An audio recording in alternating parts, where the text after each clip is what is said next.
সন্ধেবেলার ছোটখাটো খিদের জন্য আমরা সাধারণত স্ন্যাক্স খেয়ে থাকি, তার মধ্যে উল্টোপাল্টা ভাজাভুজিও থাকে।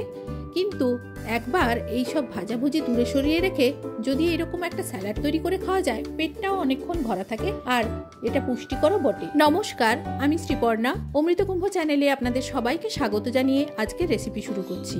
আজকের রেসিপি প্রোটিন স্যালাড।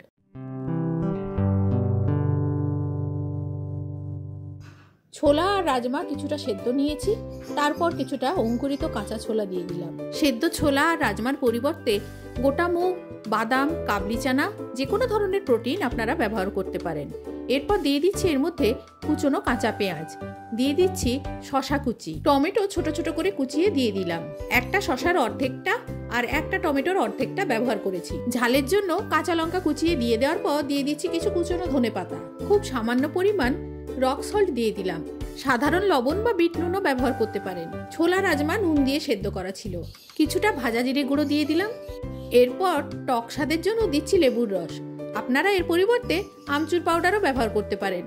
আমি লেবুটা প্রেফার করি, তাই লেবুর রস দিয়ে এটা মেখে নিচ্ছি। তারপর খেয়ে দেখুন কত সুন্দর লাগে। একবার এইভাবে বানিয়ে দেখবেন, ছোটখাটো খিদে আপনার নিমেষেই চলে যাবে। আজ এই পর্যন্ত, দেখা হবে অন্য কোনো দিন অন্য কোনো রেসিপিতে। ততদিন পর্যন্ত সবাই ভালো থাকবেন, সুস্থ থাকবেন, আনন্দে কাটাবেন।